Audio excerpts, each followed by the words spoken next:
መዳኛ ነህ መዳኛ መዳኛ ነህ መዳኛ ለተረሳው ሰው ጓደኛ መዳኛ ነህ መዳኛ።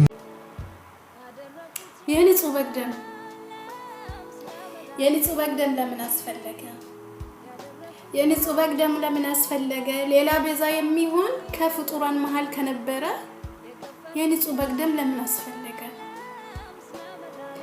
አምላካችን እስከ ዙፋኑ መውረድ ለምን አስፈለገ? ከአዳም ዘር ኃጢአት ነፃ የሆነ ከነበረ ጌታችንስ መሰቀል ለምን አስፈለገ? የንጹህ በግ ደም ለምን አስፈለገ?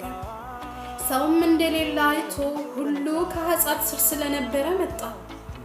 ስለኛም በመስቀል ላይ የተሰቀለ የተዋረደ የተገረፈ የተሰቃየ መሲህ ከሙታንም የተነሳ ሞት ያላዘ ኢየሱስ ከአብ አባቱ ጋር ያስታረቀን ተመልሶም የሚመጣ እሱ ነው ቤዛችን። የዓለም ቤዛ ኢየሱስ ነው በደሙ የዋጀን። የንጹህ በግ ደም ለምን አስፈለገ? አንቀላቅልምኛ የቄሳርን ለቄሳር የእግዚአብሔርን ለእግዚአብሔር እንሰጠው ዘንድ አምላካችን አስተምሮናልና ሰዎች ጣዖታቸውን ያመልኩ ዘንድ እንዲያመቻቸው ጌታን ወልደ ለማሳደግ እድል ያገኘችውን ድንቅ ሴት ማርያምን እንኳን በመጧት እኛ የፈጠረ ያለ በተፈጠረ እንደመብም ማርያም የእጁ ስራ ናት። ኢየሱስ አምላኳ ነው። ክብር ሁሉ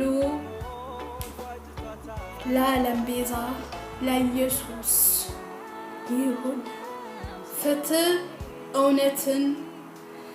እውነት የሆነ የኢየሱስን ቤዛነት በማወጅ ለታፈኑ አባቶችና ለወገኖቻችን ፍትህ እያልኩ ይህን ቪዲዮ ሰራው። ፍትህ ለአባቶቻችን ውዶች፣ ያመሰግናችኋለሁ። በቀጣይ ቪዲዮ እስከምንገናኝ ደህና ቆዩልኝ። ቪዲዮን ከወደዳችሁ ላይክ አድርጉ፣ ሼር ማድረግም እንዳትረሱ፣ ቻናሌ ሰብስክራይብ ማድረግም እንዳትረሱ ባካችሁ። መልካም ቆይታ። ወዳችኋለሁ። የጌታ ፍቅር ሁሉ ከእናንተ ጋር ይሁን።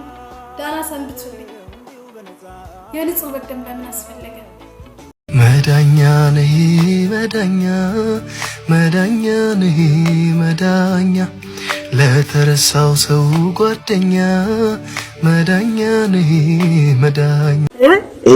ኢየሱስ ክርስቶስ ለአንቺ ኃጢአት የሞተልሽ ኢየሱስ ክርስቶስ ነው። ኢየሱስ ክርስቶስ መጀመሪያ የቅዱሳን መላእክትን ያክል ሞቶልሃል። ኢየሱስ ነው የሞተልኝ ስለአንቺ ኃጢአት የሞተልሽ ኢየሱስ። መጀመሪያ ሁሉ እነሱ ናቸው የሞቱለት።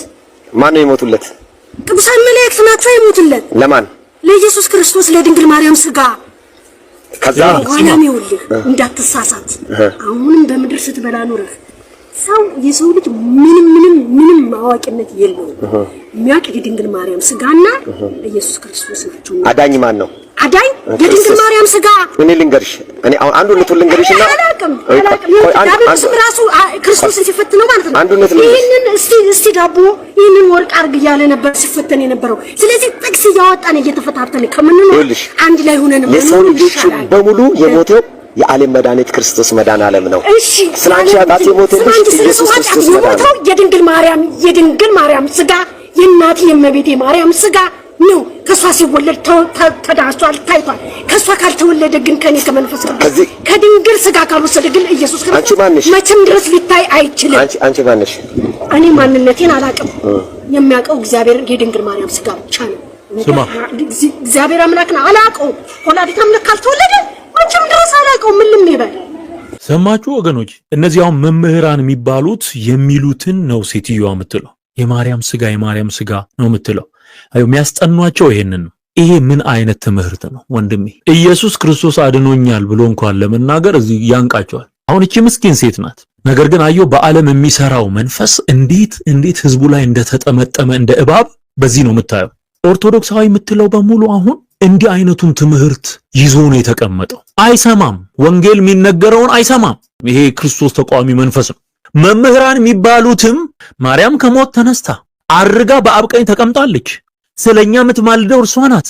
ኪዳነ ምሕረትን የምታሰጥ እሷ ናት። የሚሉ ለኃጢአተኞች 7 ጊዜ ልሙት ብላ የሞተችው ማርያም ናት የሚሉ በጵጵስና ደረጃ በለው በቅስና በለው በየትኛውም መድረክ ላይ ሲናገሩ በእግዚአብሔር መንፈስ አይደለም፣ በዚህ የክርስቶስ ተቃዋሚ መንፈስ ነው የሚናገሩት። ይሄ የክርስቶስ ካጂ መንፈስ ነው። ይሄ ኢየሱስ ክርስቶስ ለአንቺ ኃጢአት የሞተልሽ ኢየሱስ ክርስቶስ ነው። ኢየሱስ ክርስቶስ መጀመሪያ የቅዱሳን መላእክትን ያክል ሞቶልሃል። ኢየሱስ ነው። አየው የቅዱሳን ያክል ሞቶልሃል ወይ? እዚህ ውስጥ ምንድነው የምትረዱት? ጊዮርጊስ 7 ጊዜ ሞተ ሲባል ህዝቡ ጊዮርጊስን አንግሶ አየው የተቀረጸውን ያንን ጣዖት ይዘው ሲወጡ አጅቦ እልል እያለ ጊዮርጊስ እያለ እያከበረ ምናምን እየዘመረ እየጮኸ እየጨፈረ ያስገባል ያስወጣል። 7 ጊዜ የሞተለት ጊዮርጊስ እንደሆነ ነው የሚነገረው። የኢየሱስ ሞት አይነገረውም። ስለዚህ ከኢየሱስ በላይ ለነሱ የሞቱላቸው ብዙ ቅዱሳን እንዳሉ አድርገው ነው የሚስሉት። ሊትራሊ ይሄ በገጠርም በከተማም በህዝቡ ዘንድ የታመነ ኦርቶዶክስ ህዝቡን እንዴት አይነት ጨለማና ገደል ውስጥ እንደጨመረች የሚያሳይ ይሄ ፕሩፍ ነው። ማወቅ ለሚፈልግ ሰው እንዴት ነው መጽሐፍ ቅዱስን የሚረዱት? እንዴት ነው ስለ ክርስቶስ የሚያስቡት ስትል ይሄው the same thing ህዝቡ እንዲህ ነው የሚያስበው። ስለዚህ የኦርቶዶክስ ማርያም የጌታ የኢየሱስ ክርስቶስ እናት ማርያም አይደለችም። ምንድነው በዛ ስም የሚሰራው ካልከኝ በማርያም ስም የሚሰራ የክርስቶስ ተቃዋሚ መንፈስ ነው። ከዚህ ውስጥ ይሄ ህዝብ እንዲወጣ ወንጌልን መንገርና መጮህ አለብን። መዳኛ ነህ መዳኛ፣ መዳኛ ነህ መዳኛ፣ ለተረሳው ሰው ጓደኛ፣ መዳኛ ነህ መዳኛ